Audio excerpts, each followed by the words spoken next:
اپنے medicine box واپس رکھا تھا اور ٹیبل پہ رکھی جگ سے پانی کا گلاس انڈیلا تھا۔ اس سے انشاءاللہ آرام ملے گا، تقریب بہت اچھی رہے گی۔ وہ اس کے برابر میں بیٹھتا، اس کی ہتھیلی میں دوائی رکھتا ہوا بولا تھا۔ لیلک نے دوائی منہ میں رکھی تھی اور پانی کا گلاس تھام کر پانی حلق سے نیچے اتارا تھا۔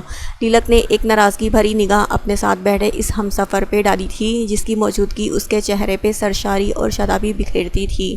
اب کہیں نہیں جانے والا میں، تو اپنا منہ ٹھیک کرو۔ مجھے پتہ ہے کہ تم ناراض ہو، مگر کل رات میں سو گیا تھا، اس لیے فون کال نہیں اٹھا سکا تھا۔ مجھے امی نے بتایا کہ تم کل رات مجھ سے بات کرنا چاہتی تھی، میری ہی غلطی تھی کہ میں تمہیں فون نہیں لا کر دے سکا، مگر کل ہم سب سے پہلے تمہارا فون کی ہی شاپنگ کریں گے۔ وہ اس کا سجا ہوا چہرہ اپنے دونوں ہاتھوں میں تھام کر بولا تھا۔ اس کی ناراضگی کا اسے اچھے سے اندازہ تھا۔ اگر وہ خود بے آرامی سے پورا ہفتہ رہی تھی تو وہ خود بھی چین سے نہ رہ سکا تھا، اوپر سے تھکان بھی اس کے اعصاب پہ حاوی تھی۔ اس وقت وہ سونا چاہتا تھا، مگر حالات کے مد نظر وہ ہمت کر کے اٹھا تھا۔ میں بات لے کر آتا ہوں، تم چند منٹ لیٹ جاؤ۔ وہ اس کی خاموشی کو فی الحال نظر انداز کر کے اسے لیٹنے کی ہدایت دیتا مجبوراً شاور لینے چل دیا تھا، کیونکہ وقت کی کمی تھی اور اسے وہ رات میں آرام سے منانے کا سوچ کر تیار ہونے چل دیا تھا۔ وہ کھڑکی کے پاس کھڑی آسمان پہ اترا، چاند پورے آب و تاب سے چمک رہا تھا۔ گھر کا ماحول اسے کسی طور پر سکون نہیں بخش رہا تھا، جبکہ دل بے قرار تھا۔ کچھ دیر بعد وہ کسی اور کی زندگی میں ہمیشہ کے لیے شامل ہونے جا رہی تھی۔ یا اللہ میری مدد کیجیے گا، میں نے ہمیشہ آپ کے ہر فیصلے پہ کوئی شکوہ نہیں کیا۔ یا میرے مالک مجھے ہمت دے اور اس شخص کو میرے حق میں بہتر کیجیے۔ وہ ہاتھوں کو آسمان کی طرف اٹھائے، دل ہی دل میں خود کی بہتری کے لیے دعا کر رہی تھی۔ گھڑی میں ٹائم دیکھ کر اس نے الماری سے جائے نماز نکال کر نماز ادا کرنے لگی تھی۔ نماز ادا کر کے پھر وہ خدا کے سامنے دعا گوئی کرنے لگی تھی۔ نماز ادا کر کے اس نے جیسے ہی جائے نماز واپس الماری میں رکھی تھی، ویسے ہی باہر شور کی آواز آنے لگی تھی۔ شور کو محسوس کر کے اس کا دل کسی اور لے پہ دھڑکنے لگا تھا، مطلب وہ گھڑی قریب تھی جس سے وہ دور بھاگ رہی تھی۔ وہ گاڑی مطلوبہ مینشن کے سامنے روک کر اپنی BMW سے باہر نکلا تھا اور گاڑی کے دوسری طرف گھوم کر مسز حشام کی طرف کا دروازہ کھول کر انہیں باہر نکلنے میں مدد دی تھی۔ آج پہلی دفعہ وہ اس منزل کے سامنے تھا جہاں اس کی ماں کے بعد کل کائنات بستی تھی۔ بیچ میں اس نے کئی بار یہاں آنے کی کوشش کی تھی، مگر کسی نہ کسی کام کے باعث وہ ہر بار نہیں آ سکا تھا۔ چلے معام، وہ ان کا ہاتھ تھام کر مسکرا کے بولا تھا اور انہیں لے کے گیٹ کی جانب بڑھ گیا تھا، جبکہ ان کی سرونٹ کی فوج ان کے پیچھے تھی جو بیشتر تحائف لیے کھڑے تھے۔ ان کی آہٹ پہ ایک دم ہی گیٹ واو ہوا تھا، جہاں سے دامیر اور اعظم نمودار ہوئے تھے۔ وہ دونوں اس سے باری باری بغل گیر ہوئے تھے۔ دامیر کی تو آج زارق سے پہلی ملاقات تھی، مگر اعظم اس سے ایک آدھ بار مل چکا تھا اور کافی حد تک جان بھی گیا تھا۔ کیسے ہیں ڈاکٹر صاحب؟ اعظم زارق کا ہاتھ تھامے اسے گھر کے اندر لایا تھا اور اسے لان میں رکھی اسپیشل سیٹ پہ بٹھایا تھا۔ اسٹیج دامیر نے اپنی نگرانی میں تیار کروایا تھا۔ میں ٹھیک ہوں، آپ سنائیں کس طرح کے حال چال ہیں آپ کے؟ وہ معمول کے مطابق عادت مسکراتے ہوئے بولا تھا۔ دامیر بھی ان کی ایک طرف آ کر بیٹھ گیا تھا۔ یہ میرے بیسٹ فرینڈ کم اور بھائی زیادہ ہیں، زارق۔ وہ دامیر کے آتے ہی اس کا پیارا سا تعارف کروا گیا تھا۔ چونکہ پہلی دفعہ زارق گھر آیا تھا، نورجہاں بیگم مسز حشام کے ساتھ جھیل کے گرد کرسی پر بیٹھی باتوں میں مصروف تھیں۔ اعظم، آپ نے کہا تھا آپ میرڈ ہیں، میں آج سے پہلے آ ہی نہیں سکا، اب تو آپ کی فیملی کو جاننے کا میرا پورا حق ہے برو۔ وہ اعظم کی کم گوئی پر اسے اس کی بات یاد دلاتا بولا تھا۔ آہستہ آہستہ پوری فیملی سے ہی آپ کو انٹروڈیوس کرواؤں گا۔ ایکچولی ابھی وہ لان میں نہیں ہے، میں کال کرتا ہوں۔ وہ اسے جواب دیتا جیسے ہی موبائل جیب سے نکال کر اسے کال کرنے لگا تھا۔ اسی وقت وہ اسے عریحہ کے ساتھ سامنے سے آتی دکھائی دی تھی۔ شال کندھے پر ڈالے وہ عریحہ کو نہ جانے کیا بولتی ہوئی آہستگی سے قدم اٹھا کر لان کی طرف ہی آ رہی تھی۔ اعظم نے موبائل واپس رکھا تھا۔ پہلے کی نسبت وہ اسے اب کافی فریش دکھائی دے رہی تھی۔ ذرا دیر کے آرام سے ہی اس کا چہرہ کافی حد تک نارمل اور بخار کم ہو گیا تھا۔ لیلک، وہ وہاں سے اٹھ کر لیلک کو پکار گیا تھا۔ عریحہ اور وہ مسز حشام کے پاس کھڑی ان کی طرف سے پشت کیے ان سے باتوں میں مصروف تھیں۔ اعظم کی آواز پر اسے مڑ کے دیکھا تھا اور دیکھتی رہ گئی تھی۔ کمرے میں آرام کرتے ہوئے کب اس کی آنکھ لگ گئی تھی معلوم ہی نہیں ہوا تھا، اور اب وہ اسے دیکھ رہی تھی۔ سفید کرتا شلوار میں وہ بہت سج رہا تھا۔ دل نے ایک ہارٹ بیٹ مس کی تھی، کاش وہ بھی سفید پہن لیتی تو کتنا اچھا ہوتا، دونوں ساتھ اچھے لگتے۔ وہ اسے دیکھتے انہی سوچوں میں مگن ہو گئی تھی۔ اریحا لیلک، چلو تمہیں زارق سے ملواؤں۔ وہ ان دونوں کے ہاتھوں کو تھام کر اسٹیج کی جانب لے آیا تھا۔ زارق، یہ میری وائف، اور یہ وائف لیلک۔ وہ اس کے کندھوں سے تھام کر اس کو پیار سے دیکھ کر بولا تھا، اور یہ میری وائف ٹو بی۔ اسی لمحے دامیر نے اعظم کے بازو پر کھڑی اریحا کے کندھے پہ اپنا بازو پھیلاتے ہوئے مسکرا کر بولا تھا۔ اریحا زارق کو بیٹھے دیکھ کر حیرت زدہ سی آنکھیں پھاڑے چند لمحے خاموش ہو گئی تھی۔ اس کے تمام حواس سلب کر گئے تھے جبکہ وہ اس جگہ بیٹھا تھا جو دامیر نے اس کے سامنے ہی دلہا اور دلہن کے لیے بنوائی تھی، جبکہ اس کے سیاہ کپڑے اور گلے میں ڈالا پھولوں کا ہار اسے سارے جواب دے گیا تھا۔ مگر دامیر کے پھیلے بازو اپنے کندھے پہ دیکھ کر وہ واپس ہوش میں آئی تھی۔ اس کے بازو کی گرمائش، اس کے ہاتھ کا لمس جو اس کے بازو کو پکڑے کھڑا تھا، اس کی سوکھی آنکھوں میں نمکین پانی بھرنا شروع ہوا تھا۔ وہ دامیر کا ہاتھ اپنے بازو سے ہٹا کر پیچھے کو ہوئی تھی اور کسی کو بھی دیکھے بنا وہاں سے رخ موڑ کر لان سے دور گھر کی جانب بڑھ گئی تھی۔ کچھ نہیں، وہ محل کو دیکھنے گئی ہے، اور ویسے بھی نکاح کا ٹائم ہونے لگا ہے نا، میں بھی محل کو باہر لاتی ہوں، آپ دونوں باقی کا دیکھ لیں۔ لیلک اپنی طرف سے انہیں تسلی دے کر آخر میں دامیر اور اعظم کو بولتی وہاں سے چلی گئی تھی۔ وہ خود اریحا کا یوں جانا بری طرح نوٹ کر گئی تھی، مگر وہ کس منہ سے اس سے پوچھتی۔ ان کے بیچ روایتی نند بھابھی کا رشتہ نہ تھا۔ وہ تیز سانسوں کے ساتھ بھاگتی ہوئی سیڑھیاں چڑھتی اپنے اور محل کے مشترکہ کمرے کی جانب بڑھی تھی۔ سد شکر تھا کہ گھر کے تمام لوگ لان میں موجود تھے، اگر اسے کوئی اس طرح دیکھ لیتا تو ضرور پریشان ہو جاتا۔ محل وہ دروازہ کھولتی بیڈ پر بیٹھی محل کی جانب بڑھی تھی۔ اریحا، کیا ہوا، سب ٹھیک ہے؟ اریحا جب گھٹنوں کے بل کارپٹ پہ اس کے سامنے بیٹھی تو محل صحیح معنوں میں پریشانی سے اسے روتا دیکھ کر خود بھی روحان سی ہو گئی تھی۔ کچھ ٹھیک نہیں ہے محل، کچھ ٹھیک نہیں ہوگا، میرا دل بند ہو رہا ہے محل۔ وہ کارپٹ پر بیٹھی تیزی سے رونے لگی تھی۔ محل کا مانو دل تیزی سے دھڑکنے لگا تھا۔ کچھ بتاؤ گی اریحا، کیا ہوا؟ کیوں میرا دل پریشان کر رہی ہو؟ ابھی تو کچھ سکون ملا تھا، کیا بات ہے؟ وہ مستقل اسے تیزی سے روتا دیکھ کر دل پہ ہاتھ رکھے بمشکل بولی تھی۔ ابھی ہی تو اس کے دل کو نماز اور دعا نے سکون بخشا تھا، اور اب پھر اس کو روتا دیکھ کر دل پریشان ہو گیا تھا۔ محل، وہ ڈاکٹر زارق، وہ گھبراتے ہوئے بے ربط لہجے میں بولنے کی ناکام کوشش کر رہی تھی۔ اس کا دل تو بند ہونے کے در پہ تھا۔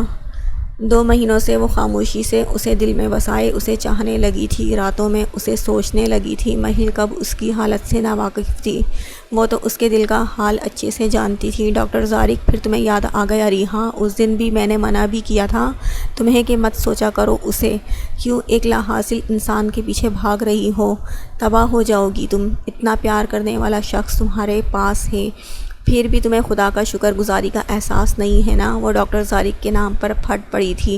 شروع سے وہ نہیں چاہتی تھی کہ جو اس کے ساتھ ہوا تھا وہ اس کے ساتھ بھی ہو۔ باہر ڈاکٹر زارق، وہ تمہارے ساتھ، تم وعدہ کرو تم ان سے شادی نہیں کرو گی، وعدہ کرو محل، تم نہیں کرو گی ان سے شادی۔ محل، میں مر جاؤں گی، دیکھو نہیں کرو گی ان سے شادی۔ محل، میری حالت، مجھے ڈر لگ رہا ہے محل۔ وہ اس کے حنا سے سجے ہاتھ تھامے اپنے نمکین پانی سے بھری آنکھوں میں ڈھیروں امید لیے اس سے بولی تھی۔ محل کے رہے سہے حواس اس کی پوری بات سننے کے بعد سلب ہو گئے تھے۔ کچھ دیر تو وہ سکتے کی حالت میں بیٹھی اسے ویران آنکھوں سے دیکھے گئی تھی۔ محل کی آنکھوں میں مرچیں لگنے لگی تھیں۔ پہلے بھی اس نے بہت کوشش کی تھی کہ وہ خود کو رونے سے روکے اور میک اپ خراب نہ ہونے دے، مگر اب اس کے آنسو ہر قسم کی دیوار پلانگے سرخ آرس پر پھیلنے لگے تھے۔ وہ کس دوراہے کے بیچ آ کھڑی ہوئی تھی۔ محل، تم انکار کر دو گی نا نکاح کے لیے؟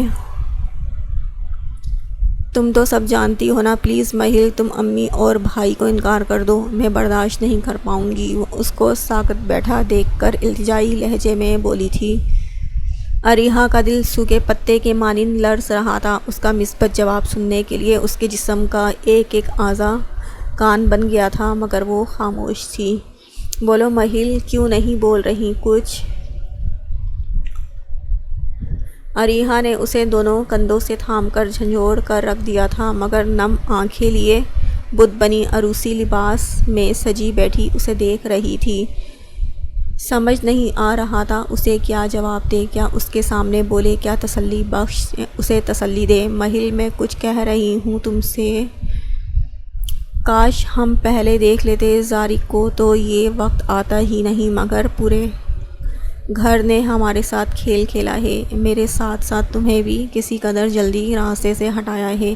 میں نہ صحیح کاش تم ہی انہیں دیکھ لیتی مہل، تم ہی کچھ دلچسپی لے لیتی تو یہ نوبت نہ آتی۔ وہ ہذیانی انداز میں چیخ کر بولی تھی، یہ پرواہ کیے بغیر کہ وہ دروازہ بند کیے بنا ہی کمرے میں آ گئی تھی اور کوئی دیکھ بھی سکتا ہے۔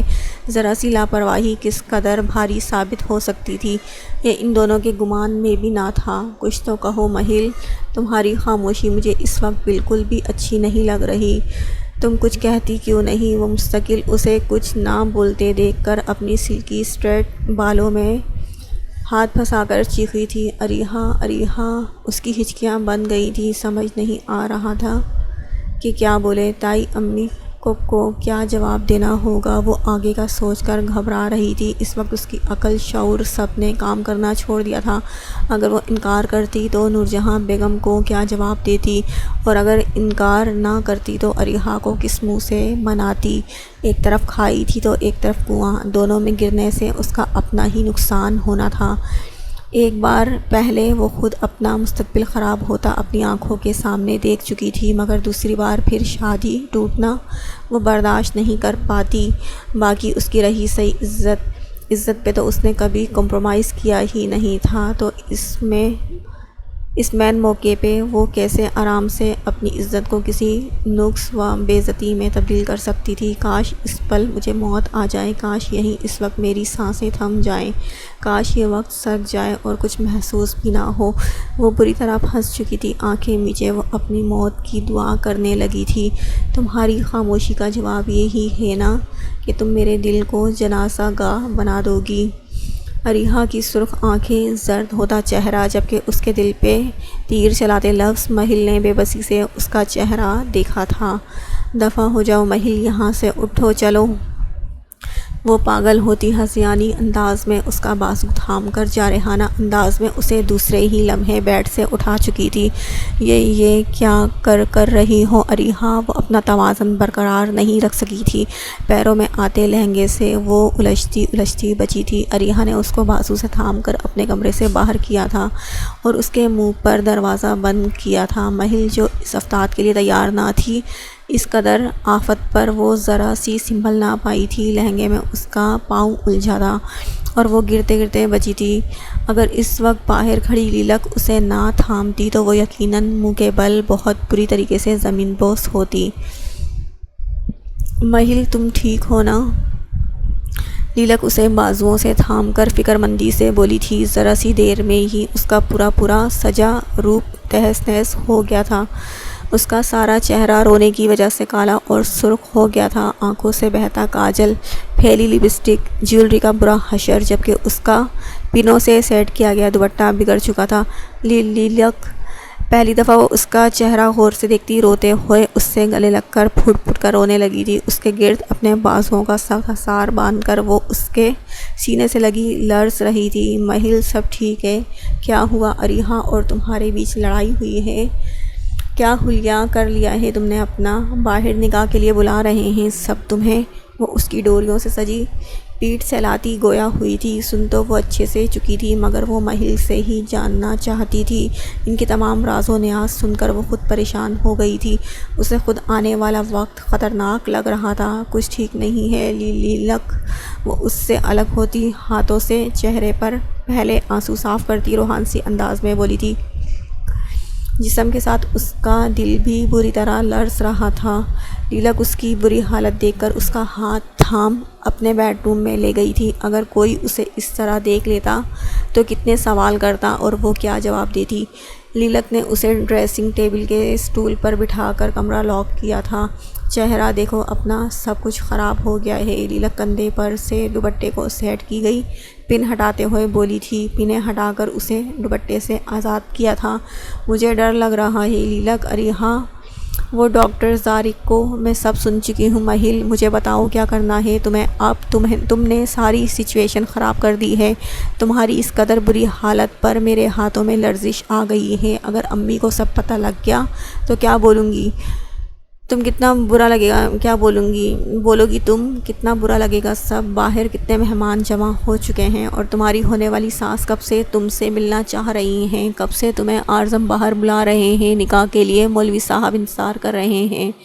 وہ میک اپ وائپ سے اس کے چہرے پر پھیلا میک اپ صاف کرتی ہوئی بولی تھی۔ تو تم نے سب سن لیا؟ اس نے بھیگے لہجے پر قابو پاتے ہوئے ہتھیلی سے آنکھیں رگڑی تھیں۔ وہ میں تمہیں بلانے آئی تھی تو وہ ذرا سی شرمندہ ہو گئی تھی۔ کسی کی یوں باتیں سننا کوئی اچھی بات تو نہ تھی، لیکن میں نے جان بوجھ کے نہیں سنا۔ دروازہ کھلا تھا اور میں تمہیں نیچے کے لیے لینے آئی تھی۔ آئی ایم سوری مہل، وہ مہل کو دیکھتی ہوئی ایسے بولی تھی جیسے اس سے بہت بڑی غلطی سرزد ہوئی ہو۔ اٹس اوکے، ابھی پتہ نہیں کون اس بات سے واقف ہوگا۔ میں کیا کروں لیلک؟ مجھے بتاؤ، میرا سر پھٹ جائے گا، مجھے کچھ بھی سمجھ نہیں آ رہا۔ تم ہی میری مدد کر سکتی ہو، میرا تو اس سب میں کوئی قصور نہیں ہے۔ مجھے کیا پتہ تھا وہ شخص کون نکلے گا؟ وہ اس کا ہاتھ تھامتی التجائی لہجے میں بولی تھی۔ اس کے چہرے پر بلا کی ملامت اور پریشانی تھی۔ جو تمہارا دل کہہ رہا ہے وہ کرو۔ اگر تمہارا دل مان رہا ہے کہ زارق سے نکاح تمہیں کرنا چاہیے تو کر لو، اور تمہیں لگتا ہے کہ اگر زارق سے نکاح نہ کرنے سے اریحا کی اس سے شادی ہو سکتی ہے تو ایسا ناممکن ہے۔ دامیر اریحا کو بہت چاہتا ہے۔ اعظم اور امی کبھی اس کی شادی زارق سے نہیں کریں گے، اور زارق بھی۔ کیا زارق بھی؟ لیلک کے چپ ہونے پر مہل نے آنکھوں میں پریشانی لیے اسے دیکھا تھا۔ وہ مجھے اعظم نے بتایا تھا کہ وہ زارق تمہیں پسند کرتے ہیں۔ تمہیں ہاسپٹل میں دیکھنے کے بعد ہی انہوں نے ہمارے گھر تک رسائی حاصل کی تھی۔ وہ صرف تم سے شادی کر سکتے ہیں۔ اگر تم انہیں چھوڑ بھی دیتی ہو تو میرے خیال میں کبھی بھی وہ اریحا سے شادی نہیں کریں گے۔ اعظم نے زارق کے لیے اس لیے ہاں کی تھی کیونکہ ان کی آنکھوں میں وہ تمہارے لیے محبت دیکھ چکے تھے، اور تم ایسے انسان کو ڈیزرو کرتی ہو جو تم سے بے پناہ محبت کرتا ہو۔ لیکن تمہارا جو دل کرتا ہے وہ فیصلہ کرو۔ ایک انسان کے لیے اس کے ساتھ جڑی 3 زندگیوں کے بارے میں ضرور سوچ لینا۔ وہ اس کے ہاتھ پہ اپنا ہاتھ رکھتی اسے تسلی دینے کے انداز میں بولی تھی۔ لیلک نے اس پہ تمام باتیں عیاں کر دی تھیں۔ چلو تم سوچ لو اور اپنا دوپٹہ صحیح کرو، میں تمہارے لیے جوس لاتی ہوں۔ لیلک اس کے ہاتھ سے اپنا ہاتھ آہستگی سے نکالتی ہوئی بولی تھی اور جانے لگی تھی۔ لیلک میں ایک بار پھر اپنی زندگی ادھورے راستے پر نہیں چھوڑ سکتی، مجھے پورا راستہ طے کرنا ہے۔ وہ سٹول پر سے اٹھتی لیلک کی کلائی تھامتی ہوئی بولی تھی، تم بیٹھو، میں جوس لاتی ہوں تمہارے لیے، پھر نیچے چلتے ہیں۔ وہ اس کا نم گال تھپتھپا کر ہلکا سا مسکرا کے بولی تھی۔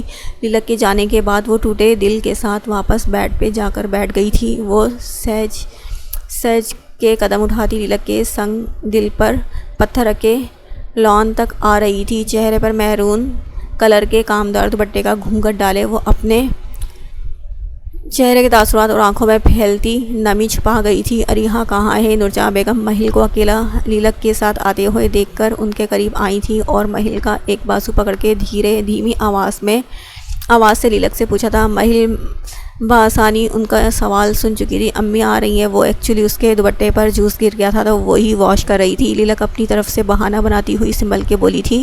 مہل کو لان میں لانے سے پہلے وہ ایک بار پھر اریحا کو منا چکی تھی، مگر وہ کمرہ لاک کیے بحری بنی بیٹھی تھی۔ لیلک کو الگ پریشانی لاحق ہو گئی تھی کیونکہ اریحا کی غیر موجودگی میں یہ نکاح بالکل بھی نہیں ہو سکتا تھا۔ لیلک نے لان کے بیچوں بیچ رکھے 2 سیٹی میں سے ایک سیٹی پر مہل کو بٹھایا تھا، جبکہ ان دونوں سیٹیوں کے درمیان پھولوں کا بھاری پردہ نمایاں تھا۔ ریلیکس، وہ مہل کا ٹھنڈا ہاتھ تھام کر اتنا ہی کہہ سکی تھی، میں آتی ہوں دامیر۔ وہ اعظم اور زارق کے پاس کھڑے دامیر کو دور سے دیکھتی ہوئی اسے کسی طرح بلانے کے چکر میں تھی، مگر مہل کو اپنی جگہ بیٹھا دیکھ کر اعظم زارق کو مہل کے سامنے بٹھا چکا تھا، مگر ان دونوں کے درمیان ایک پردہ حائل تھا۔ ان دونوں کو دامیر کے پاس سے ہٹتا دیکھ کر وہ فوراً دامیر کے پاس بھاگی تھی۔ دامیر نہیں، دامیر کو کچھ پتہ پتہ لگ گیا تو ان کے رشتے پر برا اثر پڑے گا، آرزم کو کہتی ہوں۔ مگر آرزم کو کچھ اریحا نے کہہ دیا تو پھر نہیں، آرزم ہی ٹھیک ہے۔ اس کے ذہن میں 100 طرح کی سوچیں چل رہی تھی، سمجھ نہیں آ رہا تھا کس کو مخاطب کرے، مگر پھر اپنی طرف آرزم کو آتا دیکھ کر اس کا آخری آپشن آرزم بچا تھا۔ آرزم اس کے قریب آتے ہی وہ منمنا کے بولی تھی، اریحا کہاں ہے؟ لیلک محل کو لینے گئی تھی وہ، اور تم اکیلے کیوں آ رہی ہو؟ لیلک کی آواز پر وہ بولا تھا۔ کب سے وہ اس کی غیر موجودگی نوٹس کر رہا تھا، اور جس طرح وہ ایک دم لان سے بھاگی تھی اس کے بعد تو اسے کسی گڑبڑ کا احساس ضرور ہوا تھا۔ وہ اپنے کمرے میں ہے اور اس کے سر میں درد ہے، وہ ایک ہی سانس میں بولی تھی۔ اس سے جھوٹ بولنے پر بھی وہ خاصا ڈری ہوئی تھی، مگر پھر بھی بولنا پڑا۔ سر میں درد ہے تو کیا ہوا؟ ابھی محل کا اتنا خاص وقت ہے، اسے اس کے ساتھ ہونا چاہیے تھا۔ آفٹر آل وہ بیسٹ فرینڈ ہونے کے ساتھ ساتھ فرسٹ کزن بھی تو ہیں، میں دیکھ کر آتا ہوں، وہ فکر مندی سے بولا تھا۔ لیلک نظریں جھکا کر رہ گئی تھی، اب اسے کیا کہتی؟ اس کے جانے کے بعد وہ اس کی پشت دیکھتی رہ گئی تھی۔ خواہ دل دھڑک رہا تھا جیسے کچھ غلط ابھی ہو جائے گا۔ وہ سر جھٹکتی محل کے پاس جا کر کھڑی ہو گئی تھی۔ اریحا بچے کیا ہوا؟ کیوں لاک کر کے بیٹھی ہو؟ وہ اس کے کمرے کے باہر کھڑا دروازے کو بجاتا پریشانی سے بولا تھا۔ شادی کا گھر تھا اور باہر بھی ڈھیروں مہمان تھے، زیادہ شور کرنا بھی اسے مناسب نہ لگا تھا، مگر اریحا کو بار بار آواز دینے کے بعد بھی دروازہ نہ کھلنے پر وہ اب دروازہ پیٹنے لگا تھا، مگر ہموس اندر خاموشی چھائی ہوئی تھی۔ اریحا کیا مسئلہ ہے؟ باہر سب انتظار کر رہے ہیں۔ وہ جھنجھلا گیا تھا، ایک تو وقت جا رہا تھا، اوپر سے اس کی اس وقت حماقت قابل صورت نہیں تھی۔ میرے سر میں درد ہے بھائی، آپ لوگ میری وجہ سے دیر مت کریں۔ وہ کارپیٹ پر بیٹھی سر گھٹنوں میں دیے لہجے کو حد درجہ قابو کر کے بولی تھی، ورنہ آواز میں اچھی خاصی نمی تھی۔ ایسے کیسے؟ تم دروازہ کھولو، میں تمہیں دوائی دیتا ہوں۔ اریحا کی بات اس کے سر سے گزری تھی۔ بھائی میں نہیں آنا چاہتی، پلیز مجھے فورس نہ کریں، میں نہیں آؤں گی۔ اس کا ایک ہی ضدی لہجہ اٹل بات کو سن کر وہ اپنے کمرے میں گیا تھا اور لوکل کیز میں سے اس کے کمرے کی چابی لے کر واپس ادھر آیا تھا۔ وہ خاموشی چھانے کے بعد ذرا سی پرسکون ہوئی تھی، مگر پھر دل درد سے بھرا تھا۔ بھائی بھی ایک بار کہنے سے مجھے چھوڑ کے چلے گئے۔ آرزم کی طرف سے خاموشی پر رونے لگی تھی، مگر ایک دم جب دروازہ چرچرا کے کھلا تو گھٹنوں پر سے سر اٹھا کر اس نے دروازے کی جانب دیکھا تھا۔ اریحا بچے کیا ہوا میری جان؟ آرزم تڑپ کر اس کے قریب آیا تھا، اس کو یوں کارپیٹ پر بیٹھا دیکھ کر آنسوؤں سے تر چہرہ، سرخ آنکھیں، وہ پریشان ہوا تھا۔ کیا ہوا؟ طبیعت ٹھیک ہے تمہاری؟ وہ دوزانوں اس کے پاس بیٹھ کر اس کا نم چہرہ ہاتھوں میں تھام کر فکر مندی سے بولا تھا۔ اریحا نے بامشکل اپنا سر اس بات میں ہلایا تھا۔ ٹھیک ہوں بھائی، آپ پریشان مت ہو، میں چہرہ دھو کر آتی ہوں۔ وہ اس کے ہاتھ اپنے چہرے پر سے ہٹاتی سنبھل کے بولی تھی۔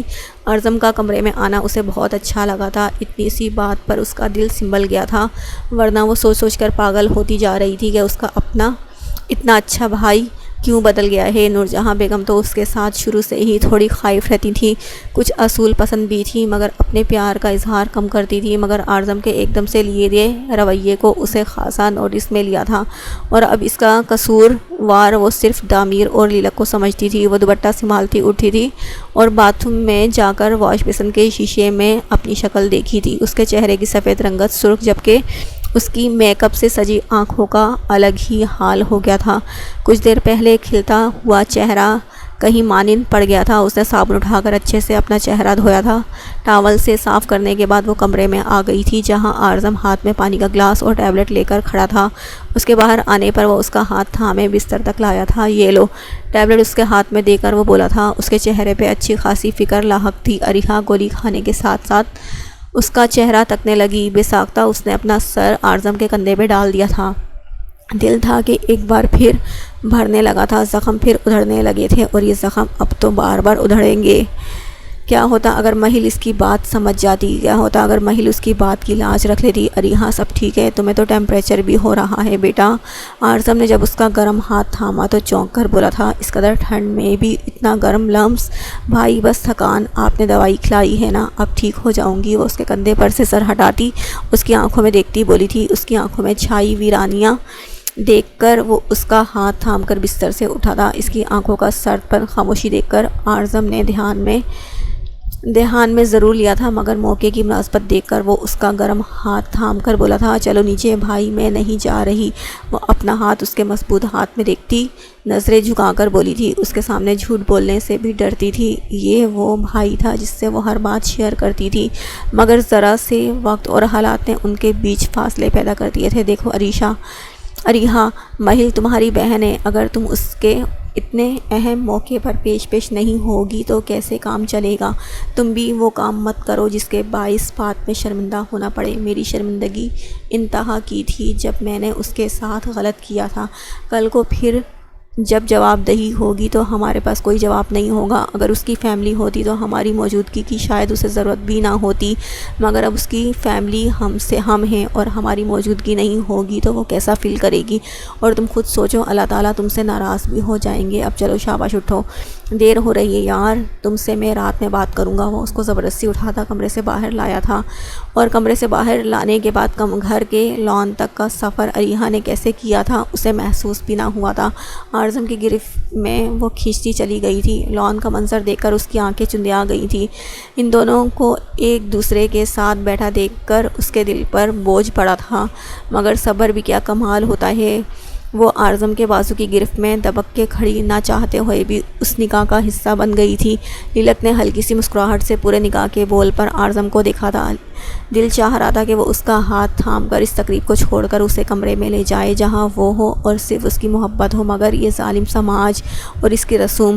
ایک ایک لمحہ وہ گن گن کر گزار رہی تھی۔ اتنے دن کا صبر آئے گا نہیں، جانا چاہیے تھا۔ ایجاب و قبول کے بعد اعظم نے اپنے چہرے پر کسی کی نظروں کی تپش کا احساس کرتے ہوئے ادھر ادھر دیکھنا چاہا تو اسے ایک ہی چہرہ دکھا۔ اس کے چہرے پر پھیلنے والی مسکراہٹ پر لیلک نے نظروں کا تبادلہ کیا تھا اور جھجک کر نظریں زمین پہ گاڑ لی تھیں۔ مبارکباد کی جب فضا میں آواز گونجی تو وہ دونوں اپنے مراقبے سے نکلے تھے۔ لیلک جھک کر مہل کے گلے ملی تھی۔ آپ مسز طارق ہوئیں؟ لیلک کی بات پر جو ہی نظریں اٹھا کر سامنے دیکھنا چاہا تو مگر وہاں پھولوں کی لڑیوں سے بنایا گیا پردہ اس کی خواہش کی تکمیل نہ کر سکا تھا۔ اس نے اعظم کے گرد کھڑی اریحا پر نظر ڈالی تھی جو زمین پہ نظریں جمائے نہ جانے گھاس میں کیا تلاش کر رہی تھی۔ بے ساختہ اس نے ذرا سا آگے بڑھ کر اس کا ہاتھ تھاما تھا اور اسے اپنے قریب بٹھایا تھا۔ وہ نازک سی ڈالی کی طرح اس کے برابر میں بیٹھ گئی تھی، مگر ہموز خاموش اریحا۔ مہل نے اس کا ہاتھ پکڑ کر اس کی توجہ اپنی جانب کرانی چاہی تھی، مگر اس نے ایک غلط نگاہ بھی اس پہ ڈالنا گوارا نہیں کی تھی۔ اس کی توجہ اپنی جانب مبذول کرانے میں وہ اس قدر مگن تھی کہ اپنے سامنے کسی کی موجودگی کا احساس ہی نہ کر سکی تھی۔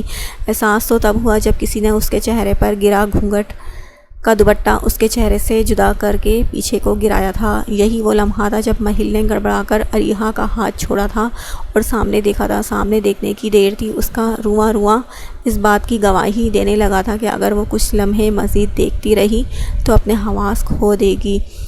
سیاہ پینٹ کوٹ میں اس کی سرخ رنگت اس قدر چمک رہی تھی کہ کوئی بھی اسے دیکھتا تو اپنے ہوش میں نہ رہتا، جبکہ اس کی بھوری داڑھی اور ماتھے پہ ذرا بکھرے بال اور ذہین براؤن آنکھیں وہ لمحہ بھر میں ہی اچھی خاصی اپنے دل کی دھڑکن کو بے قابو کر گئی تھی۔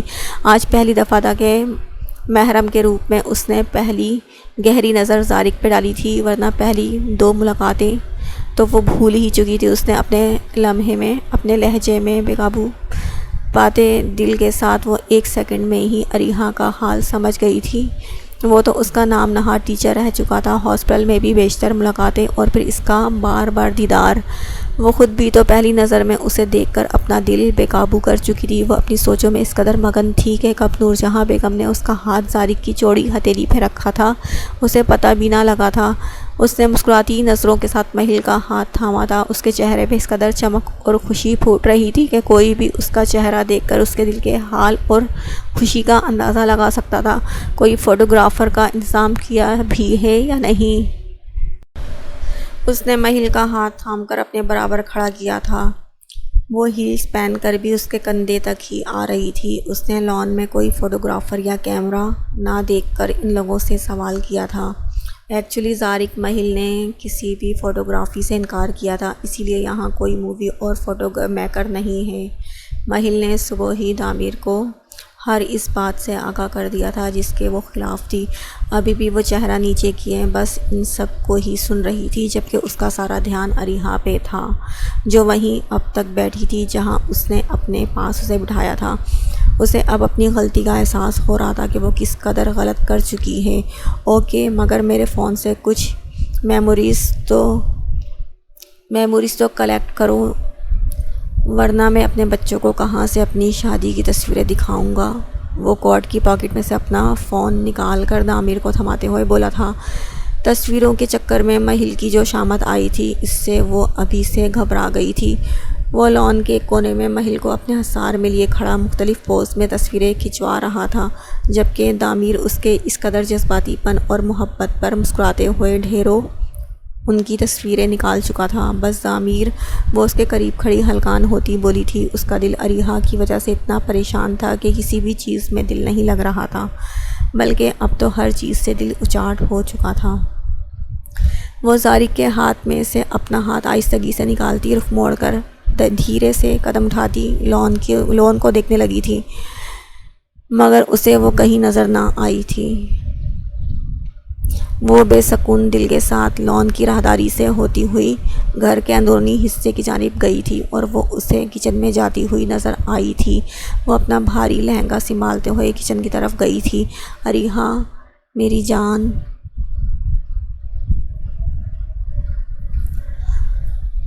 مہل نے پیچھے سے اس کے گرد حصار باندھتے ہوئے لہجے میں ڈھیر سا پیار سموئے کہا تھا۔ اریحا، تم اس بار غلطی پہ ہو۔ تمہیں ایک وقت آئے گا جب سمجھ میں آئے گا، اور وہ وقت بہت جلد آئے گا۔ تم مجھے ایسے رخصت کرو گی؟ پلیز مجھ سے بات کرو اور میرے ماتھے پہ بوسہ دو۔ وہ دھیرے سے بولتی اپنے آنسو پینے کی کوشش کر رہی تھی۔ اصل تو یہ تھا کہ وہ اس کی بے رخی برداشت نہیں کر پا رہی تھی۔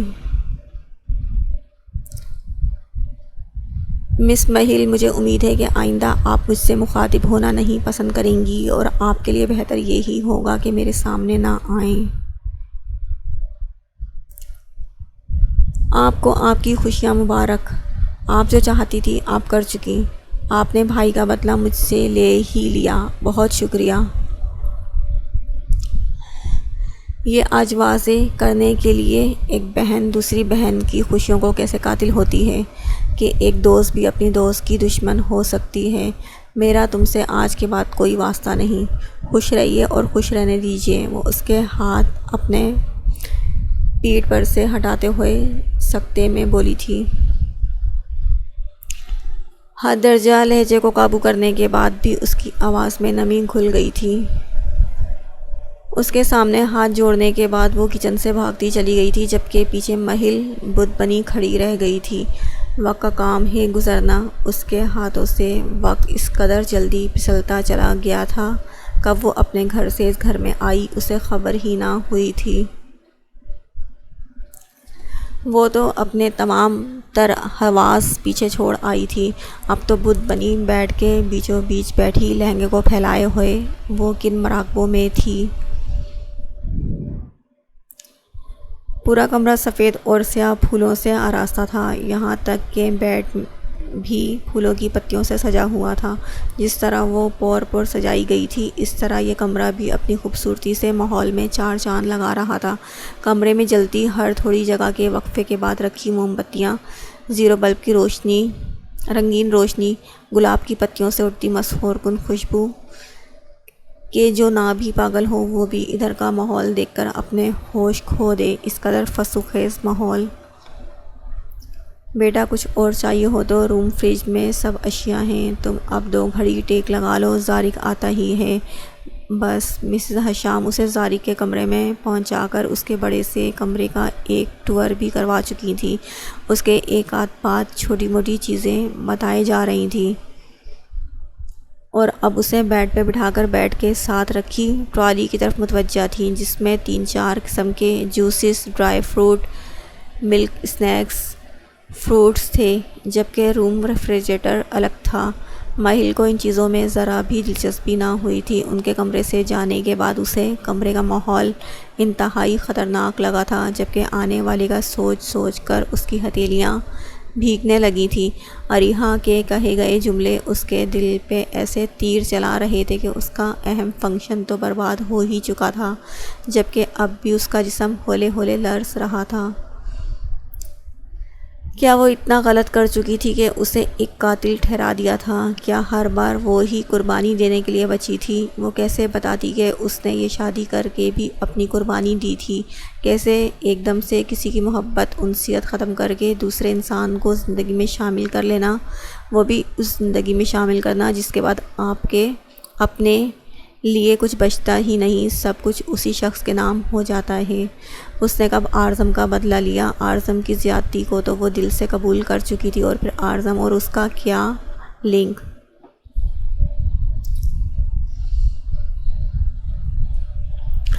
اس کے دل میں بدگمانیاں جنم لیتی جا رہی تھیں۔ کمرے میں اس کا دماغ پھٹا جا رہا تھا، جبکہ اس کا ماحول اس کے اندر گھٹن پیدا کر رہا تھا۔ وہ لہنگا سنبھالتی ہوئی لرزتے ہوئے جسم کے ساتھ بیڈ سے اتری تھی۔ دل نہیں تھا کہ وہ ابھی کسی کو بھی فیس کرے، وہ بھی اس انسان کو جس سے اس پر ملکیت اختیار کر لی ہے۔ پھر ان لمحات کا سوچ سوچ کر اس کا دل بری طرح دھڑک رہا تھا۔ میں نے کوئی بدلہ نہیں لیا ہے اریحا، کوئی بدلہ نہیں لیا۔ مرر کے سامنے کھڑی وہ گھٹی گھٹی آواز میں بولی تھی۔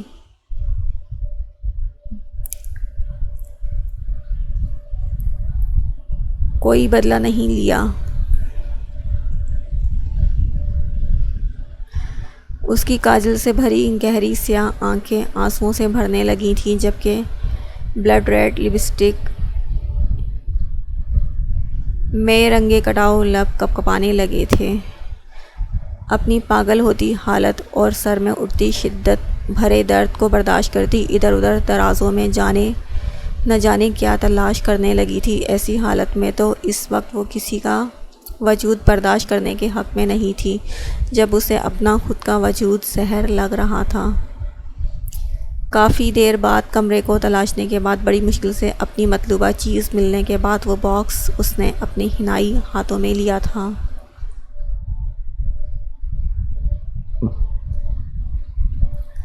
I am sorry زارق، I am sorry for everything۔ وہ پاکٹ میں سے گولیاں ہتھیلی پہ ڈال کر دل میں اس سے مخاطب تھی۔ اس وقت وہ اس کو نہیں سہ سکتی تھی۔ خود کو سکون پہنچانے کے لیے مجبوراً اس نے یہ قدم اٹھایا تھا۔ گولیاں نگلنے کے بعد اسے ٹرالی میں سے پانی کی بوتل نکال کر منہ سے لگائی تھی اور آدھی بوتل پی گئی تھی۔ یہ قدم اس نے اٹھا تو لیا تھا، مگر اب خود کا دم مزید گھٹنے لگا تھا۔ پیکٹ وہ بے دھیانی میں وہیں پھینک کر وہ بالکنی کی طرف بھاگی تھی۔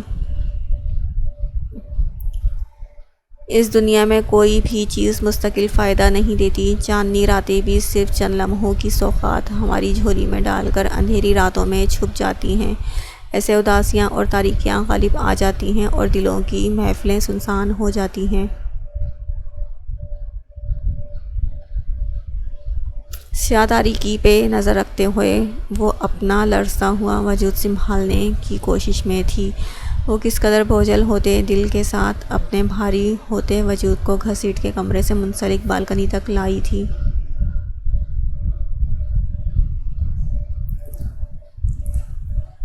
اسے لگا تھا کہ اگر چند لمحے بھی وہ رسم و رواج کے تحت اس کمرے میں بیٹھی رہی تو یقیناً اس ماحول میں فانی ہو جاتی۔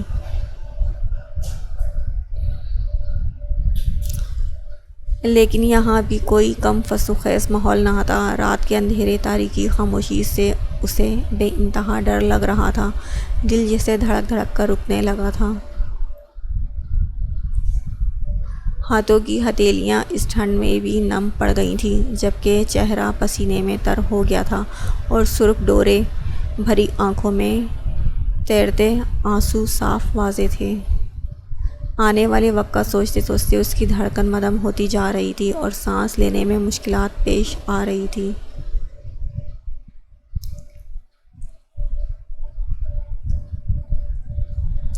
وہ جو ہمیشہ چاند کو دیکھ کر اپنی تمام تر تھکن بھول جاتی تھی، مگر اب اس چاند اور اس کی دودھیا سفید روشنی بھی اس کے جسم کے درد اور نہ جانے کتنے دن کی تھکان کو دور نہ کر پا رہی تھی۔ اسے جو یہ رات ہمیشہ سے بھاتی تھی، آج جیسے اس کی جذبات کی موت کو بلاوا دے رہی تھی۔ ابھی وہ گرل پہ ہاتھ رکھ کے سوچ ہی رہی تھی جب گلاس ڈور کھسکانے کی آواز نے اس خاموشی میں ارتعاش پیدا کیا تھا۔ گرل پر اس کی گرفت جیسے سخت ہوئی تھی۔ وہ آنکھیں میچی تھیں اور اس نے آنکھیں میچی تھیں۔ آنے والے شخص کی مہک کو فوراً پہچان گئی تھی، اور پہچانتی بھی کیوں نہ، اس کے سوا اس وقت اس رات کو اس کے پاس آ ہی کون سکتا ہے۔ وہ رخ موڑے اپنے کانپتے دل اور وجود کو سنبھالنے سے قاصر تھی، جبکہ سر درد سے پھٹا جا رہا تھا۔ یہ جگہ بھی خاصی اچھی ہے، اینڈ یو نو، اس چاندنی رات میں محبوب کا لمس چاندنی لمس کا درجہ رکھتا ہے۔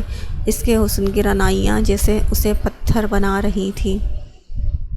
سیاہ فل آئسین کی چولی میں میرون کام سے بھرے لہنگے کو زیب تن کیے، سیاہی میرون کام سے سجے دوپٹے کو بھاری زیورات کے ساتھ سجی وہ اس کے دل کو دہلا رہی تھی، اس کو تباہ و برباد کر رہی تھی۔ اس کا نازک وجود اس کو اس کی جانب کھینچنے کی، متوجہ کرنے کی بھرپور کوشش میں تھا۔ وہ 30 سالہ مرد بھی اس نازک سی لڑکی کا پہلی ہی نظر میں اسیر ہو گیا تھا، اور اب تو وہ اس کی شریک حیات تھی۔ وہ اس خاموشی میں مدھم لہجے سے گویا کے سینے سے لگ کر آنکھیں موند گئی تھی، اور اسی وقت ہوش و حواس سے بیگانہ ہو گئی تھی۔ آنکھیں بند کرتے ہوئے اس نے صرف اس کا جذبات میں بہکتا مسکراتا چہرہ دیکھا تھا۔ وہ اس کو سموئے اس کی ڈوریوں سے سجی کمر پر اپنی ہاتھوں کی گرفت سخت کیے کھڑا تھا، اس کے کوئی حرکت نہ پا کر اسے نرمی سے علیحدہ کیا تھا، اور اس کے یکدم بے جان پڑتے وجود کو دیکھ کر حیران ہوا تھا۔ ابھی تو وہ بالکل ٹھیک تھی، لیکن بہت خاموش۔ وہ بنا کوئی لمحہ ضائع کیے بغیر اسے اپنی مضبوط باہوں میں بھر کر کمرے تک لایا تھا، اور اسے بیڈ پہ ڈالا تھا، اور الماری میں سے اپنا پرسنل بیگ لایا تھا۔ ابھی وہ انسٹرومنٹ نکال ہی رہا تھا جب اس کی نظر سائڈ ٹیبل پہ پڑے باکس پہ گئی تھی۔ وہ حیرت سے کبھی اس باکس کو دیکھتا تو کبھی اس کے نیلے پڑتے چہرے اور ساخت وجود کو۔ کیا تم پاگل ہو؟ وہ غصے سے اس باکس میں سے کئی گولیوں کو غائب دیکھ کر اسے کارپیٹ پہ پھینکتا چلایا تھا، ایسے کیسے کر سکتی ہو؟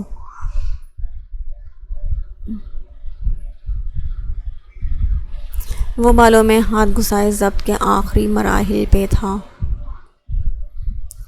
ابھی تو محبت کی داستان شروع ہونی تھی، ابھی تو اظہار ہونا تھا، احساس ہونا تھا، مگر اس سے پہلے ہی یہ اسے شدید غصے اور غم نے آ گھیرا تھا۔ بیڈ پہ اس کے قریب بیٹھتے اس نے اس کے گلے میں ہاتھ ڈال کر تمام ہار اتارے تھے۔ 1 منٹ میں اس کے وجود کو ایک ایک زیور سے علیحدہ کیا تھا، اور تمام چیزیں بے چینی اور جلدی کے باعث بیڈ پہ پھینکی تھی۔